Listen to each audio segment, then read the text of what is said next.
Desde que eu comecei a fazer essas denúncias, eu comecei a receber muitas ameaças. Eu sou pré-candidato a deputado estadual. Eu não me sinto seguro nas ruas de nenhuma cidade. É uma situação muito difícil e que foram denunciados para a polícia, mas nada foi feito. Criminosos, em alguns casos, são protegidos, principalmente pelo TCE. Quando eu comecei a fazer o piauiense, eu não esperava que ia ter essa repercussão toda. Eu preciso fazer com que essas denúncias continuem. Nem imagino como é que vai ser caso eu perca. Parece que o Ciro tentou ser o candidato Wellington Dias, não conseguiu se tornar um adversário. Mas eu não vejo diferença nenhuma entre os dois.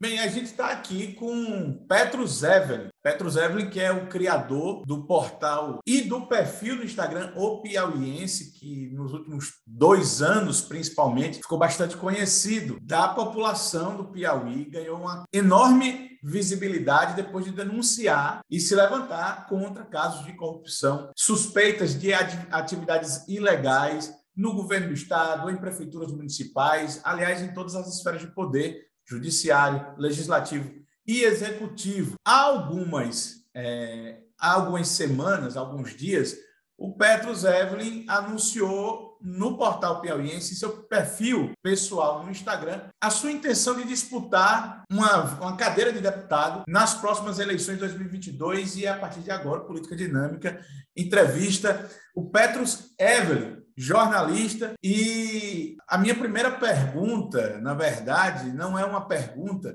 Eu queria que você se manifestasse, em primeiro lugar, explicando para quem está nos vendo por que é que a gente está fazendo essa entrevista, não pessoalmente, mas fazendo online essa entrevista.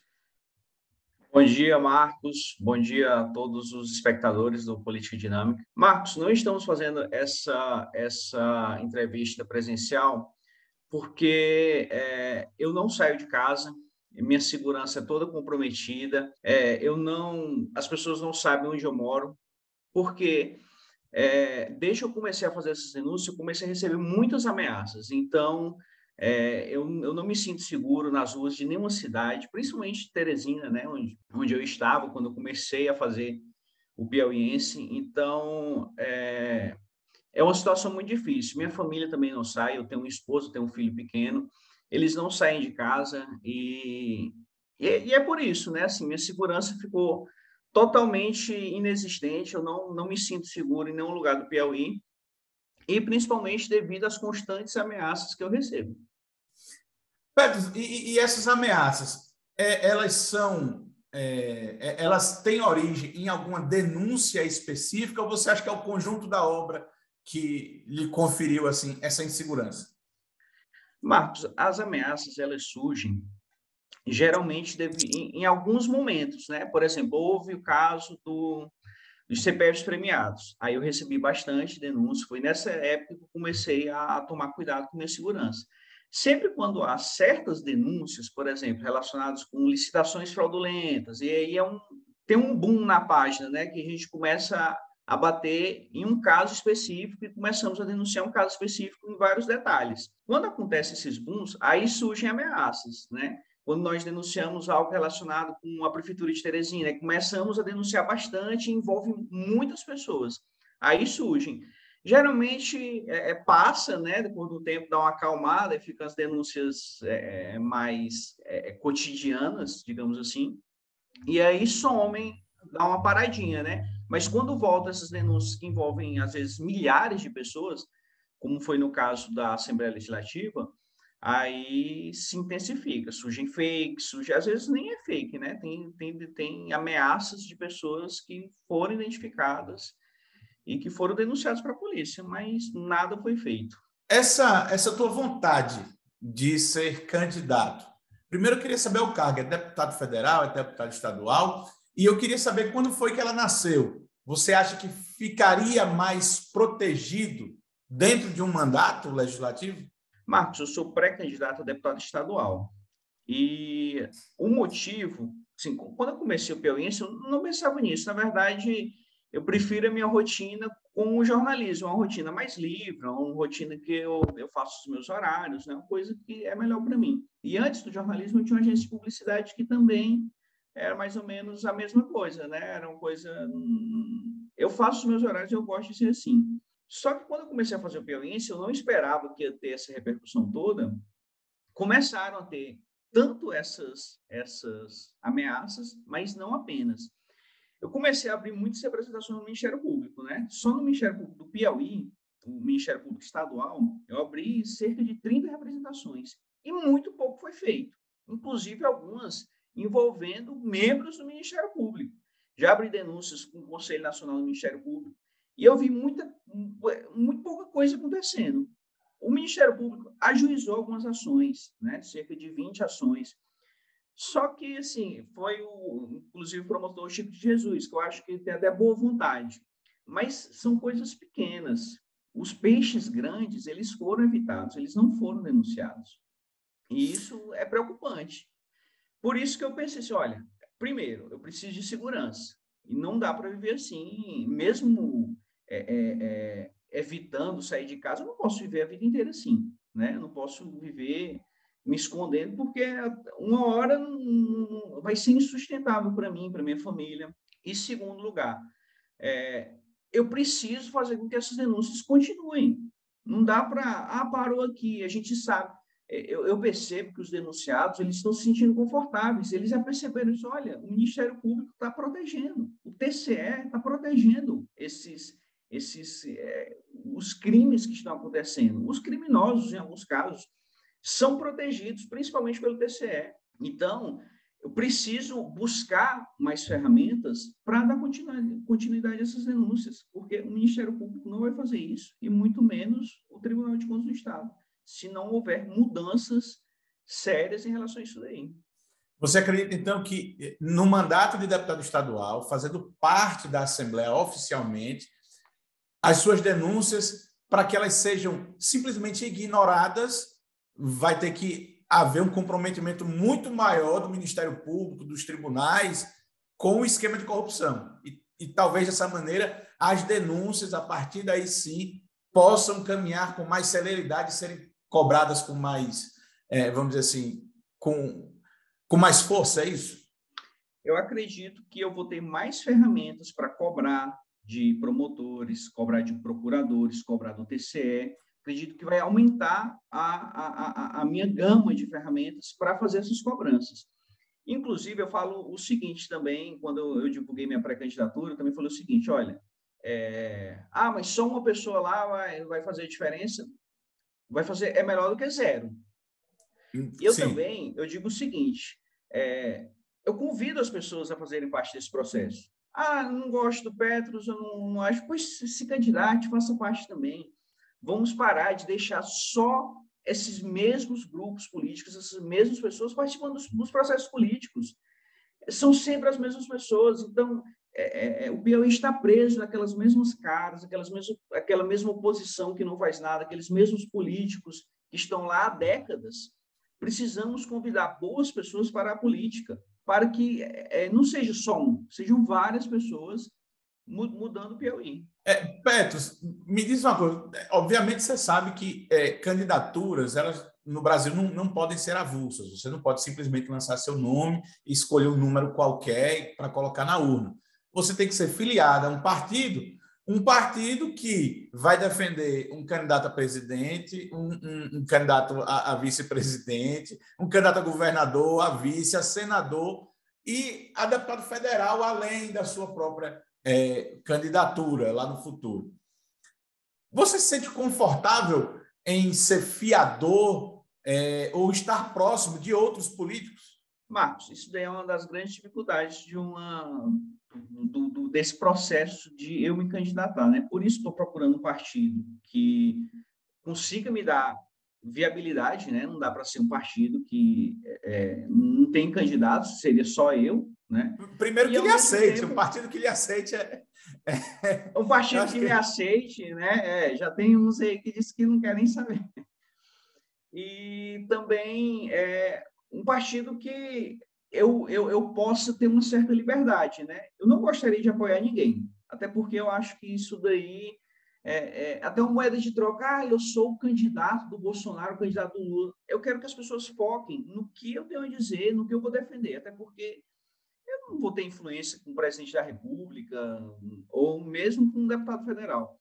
Eu quero focar em mim. Não sei se eu vou conseguir essa liberdade com algum partido, mas eu vou buscar isso. Eu ter essa liberdade de não apoiar explicitamente um candidato e defender o que eu tenho a dizer, ou defender as propostas que eu vou fazer.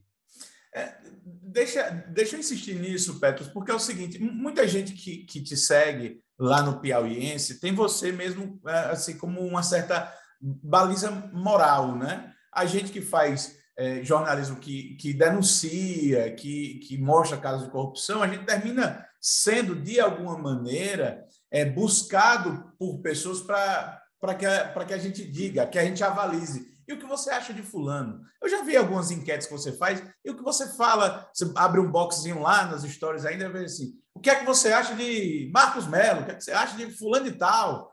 E você tem que dar algum parecer. O voto, ele é um esforço cognitivo muito grande, porque a pessoa tem que dizer assim, o que é bom para mim, o que é bom para a sociedade, quem são os candidatos. Entre os candidatos, quem tem mais condição técnica, quem tem mais apoio político, no contexto, se esse grupo foi eleito, se não for. Olha quanta coisa o eleitor tem que fazer, e nós não somos uma pátria com, vamos dizer assim, histórico de educação política. Já vi você também falando sobre coisas dessa maneira. Então, você não acha que vai aumentar a quantidade de pessoas dizendo, Petros, eu quero votar em você e nos seus candidatos. Eles vão ver lá o número 99, Petros, 99, o candidato do Petros para o governo do estado é o Michael Jordan, então porque esse cara deve ser bom. Mesmo que você não diga, alguma coisa para o eleitor vai representar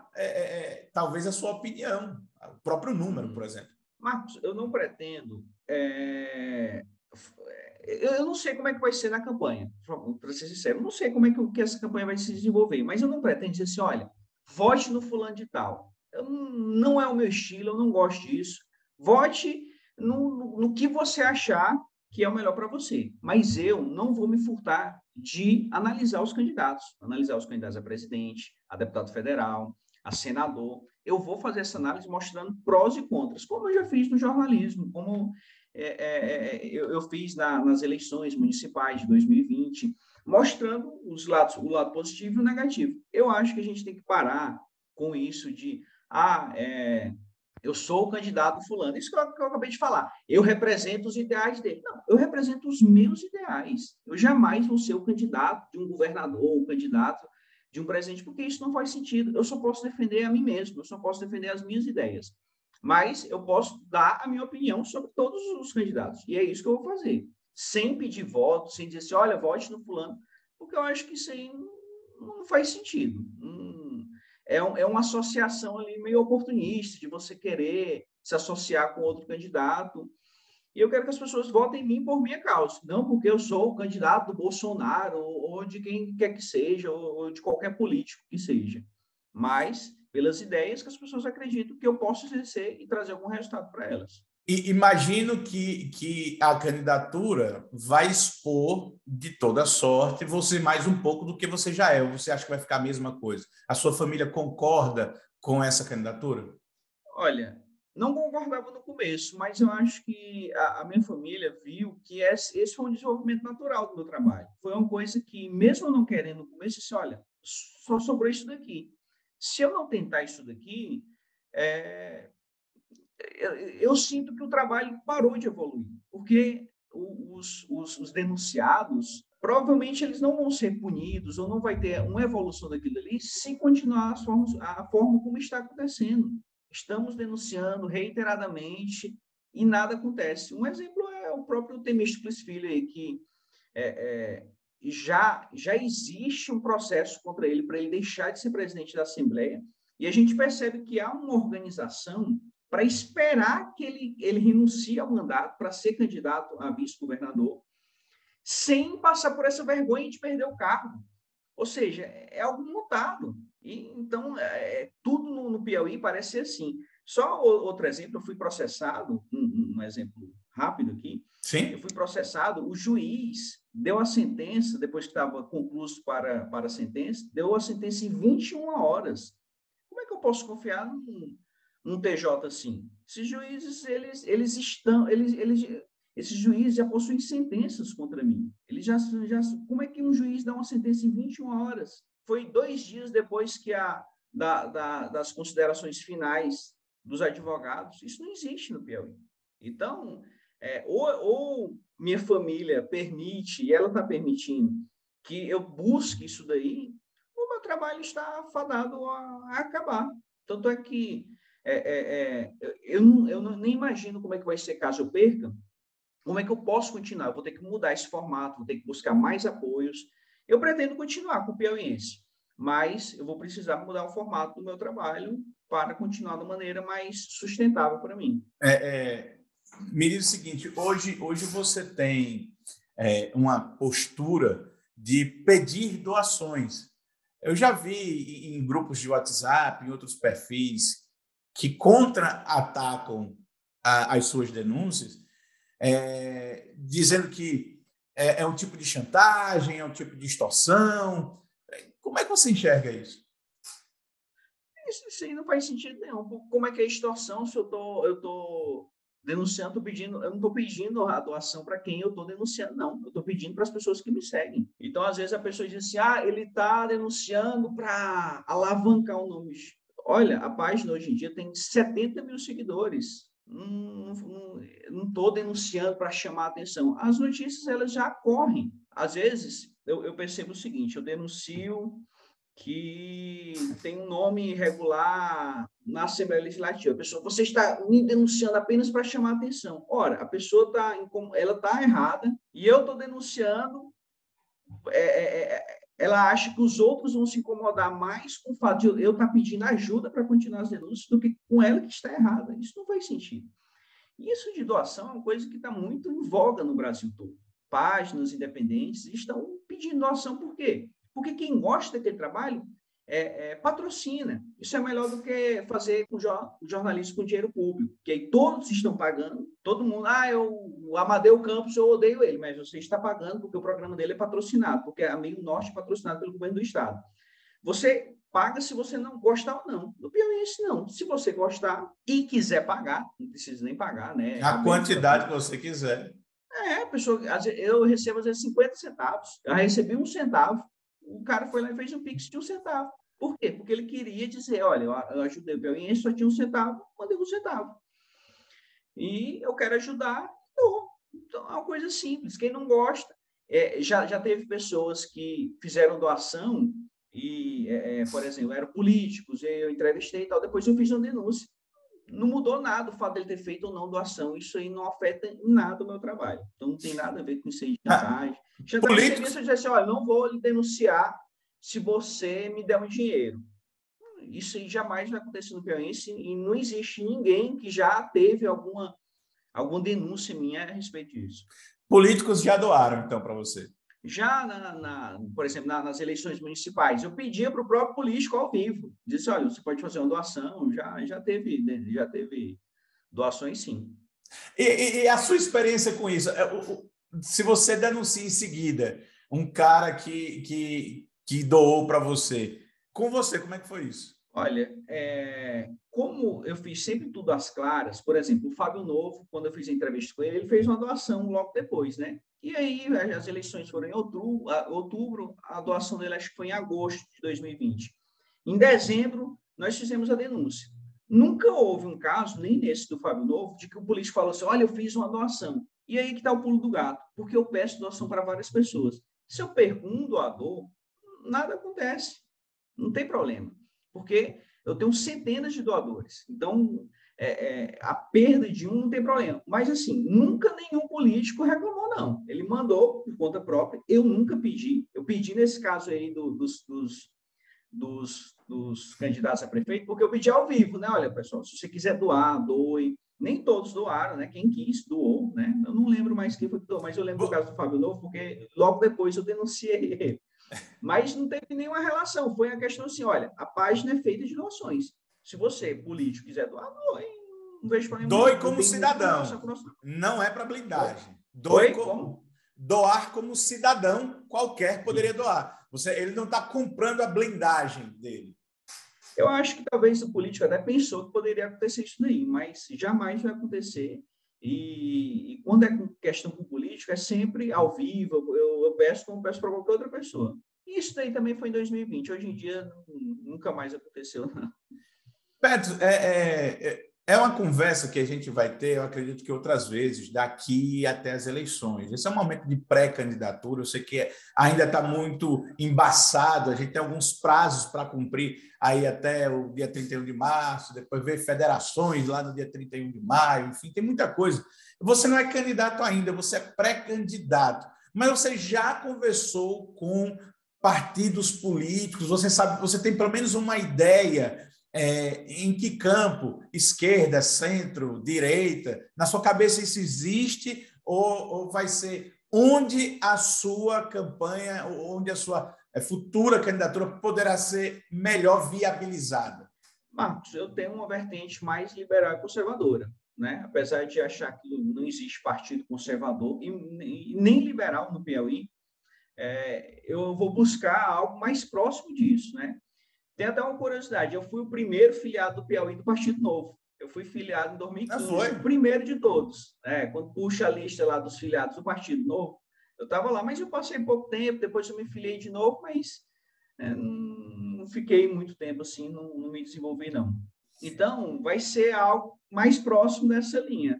Eu já recebi convites de alguns partidos, como o PP, o PL, o PTB, já recebi alguns convites, vários convites, né? Até partidos de esquerda, mas eu acredito que o partido de esquerda não é a linha não é a minha linha de pensamento e não combina comigo. Nada contra os políticos, mas contra a ideologia nesse caso. Eu acho que a gente tem que ser mais específico. Às vezes eu acho que é o seguinte, quando a pessoa critica assim, a esquerda ou a direita, o que significa isso? Por isso que eu prefiro usar termos que têm um significado mais objetivo, como liberal, conservador, ou estatista, que é a pessoa que acredita que o Estado deve ser mais forte. Então, acho que tem que usar mais esses termos aí. Direita e esquerda está uma coisa muito vaga. Eu vejo pessoas de direita que todas as suas ideias seriam de esquerda, se você fosse analisar mais formalmente. Em tese, governos de esquerda não deveriam dar tanto dinheiro para banco, né? Então, Petros, Exatamente. para a gente caminhar aqui para o nosso finalzinho dessa nossa primeira entrevista, enfim, hoje se coloca aqui no Piauí um embate pelo governo do Estado entre duas grandes forças, o que seria uma força, o grupo do atual governador Wellington Dias e o grupo do atual senador e ministro-chefe da Casa Civil, Ciro Nogueira. Você se aprofunda se quiser na resposta, mas de maneira geral, quando olhamos para Ciro Nogueira e Wellington Dias, esses dois grandes grupos, nós estamos vendo coisas absolutamente diferentes ou muito parecidas a ponto de serem iguais? Eu acho que estamos vendo a mesma coisa, olhando um ou outro. Né? O Wellington Dias está há 20 anos aí próximo da governadoria, né? Próximo porque ele sempre esteve ali rondando, mesmo quando ele não era o governador em si. E antes disso, ele já era político há muito tempo, né? E o Ciro Nogueira sempre foi aliado.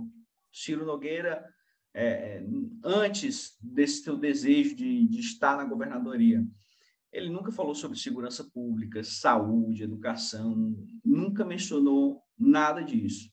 Então, o que parece é que o Ciro tentou ser o candidato do Wellington Dias, não conseguiu e se tornou adversário. Mas eu não vejo diferença nenhuma entre os dois. Acho que são candidatos muito parecidos e que possuem práticas semelhantes. Se Wellington Dias e Ciro são pessoas tão parecidas quanto você diz, ou políticos, pelo menos, com as práticas tão parecidas quanto as que você diz, os candidatos deles, Rafael Fonteles de um lado e Silvio Mendes do outro, serão a mesma coisa também? Olha, eu não acho que o Silvio e o Rafael Fonteles sejam parecidos. O Silvio Mendes ele tem uma boa aprovação em Teresina, porque as pessoas viram que ele teve um trabalho um pouco melhor do que a média, né? Inclusive sendo um candidato firmino, ele teve um desempenho muito melhor do que o Firmino. Mas há problemas. Eu acho que o Silvio Mendes deixou muito a desejar em questão de transporte público, em questão das galerias. Esses problemas fixos do PSDB, que o PSDB nunca resolveu, o Silvio Mendes também não resolveu, né? Então, acho que dentre ali a política geral, a política que foi feita em Teresina, no Piauí de forma geral, talvez o Silvio Mendes esteja um pouco acima da média. Agora, o Rafael Fonteles, por outro lado, e outro detalhe a respeito do Silvio Mendes, ele parece ser, a princípio, um pouco indomável, né? Não sei qual o nível de controle que o Ciro Nogueira tem sobre ele, né? Apesar da Iracema estar ali perto, o que me deixaria desconfortável, né? Mas ele parece estar um pouco acima da média. Agora, o Rafael teve um enriquecimento estranho, né? Para dizer assim, próximo do governo, tem muitos contratos com o governo, contratos estranhos relacionados com o Arauginho, com o Instituto Prêmio, né? Que inclusive você denunciou, e logo depois eu abri uma representação a partir daquela denúncia no Ministério Público, e o Ministério Público ajuizou uma ação, né, pedindo mais informações sobre essa questão do Instituto Prêmio com o governo do Estado. E eu não vejo boas intenções no Rafael. Eu não vejo ele como um grande empresário, porque ele conseguiu crescer como empresário tendo com dinheiro público. Eu não vejo ele como um gênio da matemática, porque ele manteve o Piauí nos últimos números. Então, ele não parece ser um candidato que tem propostas diferentes do seu mestre, Wellington Dias. Ele parece ser um sujeito para continuar com o plano do Wellington Dias de manter o poder eterno no Piauí. Então, entre os dois, eu considero o Rafael muito pior e uma continuidade piorada, inclusive, do Wellington Dias. O Silvio Mendes, eu não acho que ele seja um pupilo do Ciro Nogueira. É diferente. As relações entre os dois, entre Silvio e Ciro, é diferente de Rafael e Wellington Dias. Você acredita que teremos, e a gente viu muito isso nessa última campanha, não só em Teresina, nos municípios, mas Teresina, a gente viu, foi talvez uma questão determinante também lá no início da campanha, e eu queria saber de você, a gente vai ver isso outra vez? Você é preocupado com campanhas de ódio nestas eleições de 2022? Eu acho que as notícias verdadeiras, pelo menos as que saem dos grandes meios de comunicação, elas têm um impacto maior, a pessoa pode ir lá e conferir. Agora, o que me preocupa mais é o uso da máquina pública para patrocinar certos grupos, certos militantes. Por exemplo, o próprio Rafael Fonteles, ele fez um vídeo dizendo que os comissionados terceirizados, os assessores parlamentares deveriam compartilhar tudo que a cúpula do PT mandasse. Isso é muito preocupante, né? Aí pode entrar a característica do gabinete do ódio, né? Eu nem gosto desse termo, acho meio bobo, mas que é espalhar informações para tentar de desestabilizar o pleito, né? Criar informações falsas. Mas eu acredito que é possível você tentar barrar isso daí. Mas me preocupa o uso dessa máquina bilionária, né? Uma máquina que paga comissionados, terceirizados, que não é o papel deles fazer isso daí, né? Não é para eles. Deveria ser, eles estão fazendo trabalho técnico. E contra contra outros candidatos que não têm acesso a essa máquina pública. Então, isso é muito perigoso. E isso, sim, pode desestabilizar o pleito, né? Puxar mais para o lado da máquina pública. E quem tem a máquina sempre tem uma força muito maior. A máquina da prefeitura vai se meter nisso também, você acha? Com certeza. Com certeza. Está tendo uma briga aí muito grande e não vão desperdiçar. Inclusive, às vezes as pessoas dizem assim, o doutor Pessoa está com a rejeição muito alta, ninguém quer o apoio dele. Claro que quer, não é o apoio do doutor Pessoa, que é o uso da máquina pública da prefeitura, que é muito grande. É isso que eles querem, os carguinhos, tudo ali que puxa para a prefeitura. É engraçado, eu encontrei, você falou aí você falou de aprovação, eu tenho escutado que várias pesquisas dizem que a aprovação do doutor Pessoa está caindo. Cara, eu encontrei uma entrevista dele, eu vou publicar, hoje eu publico lá no Política Dinâmica, ele dizendo, lá na época em que a Dilma sofreu impeachment, que se ele tivesse uma aprovação ruim, ele também pediria impeachment de qualquer cargo. Eu vou trazer isso, você me lembrou agora, é uma entrevista interessante. É uma boa. Os TBTs, né, fazem a gente entender onde é que a gente está. Marcos, mas às vezes eu acho que o doutor Pessoa ele não sabe que essa aprovação dele é tão baixa. O que eu percebo é que os assessores dele não passam as informações para ele. Ele não tem noção do que acontece em Teresina. Ele já mostrou que não sabia da greve dos motoristas do ano passado, que não sabia agora que estava tendo greve dos funcionários da educação. Então, às vezes, a impressão que me dá é que é muito filtrado o nível de informação que passam para ele. Eu acho que, às vezes, ele pensa que está sendo bem aprovado. O entrevistado aqui é você, mas nessa eu vou dar minha singela opinião. Porque, Petros, se ele souber e continua desse jeito, é muito ruim. Mas se ele está desse jeito porque não sabe, é incrivelmente pior uma situação dessa. E aí, me perdoe. De toda maneira, Petros, eu quero agradecer mais uma vez você ter disponibilizado um pouco do teu tempo para atender o Política Dinâmica e dizer que estamos aqui sempre portas abertas para manifestações e reiterar o convite de que logo em breve, no futuro, quando a gente tiver definições partidárias, enfim, dos campos que vão disputar e a gente tiver oficialmente uma candidatura, a gente já reforça aí a possibilidade de que a gente possa refazer a entrevista e, dessa vez, falando de propostas de uma maneira muito mais específicas, já conversando de fato com o eleitor. Tudo bem, eu que agradeço você ter feito esse convite e fico aberto para os próximos. Tá bom. Muito obrigado e a gente vai ficando por aqui, pedindo sempre a você que acesse, curta, compartilhe e siga o Política Dinâmica. Um grande abraço e até mais. Um abraço, bom dia.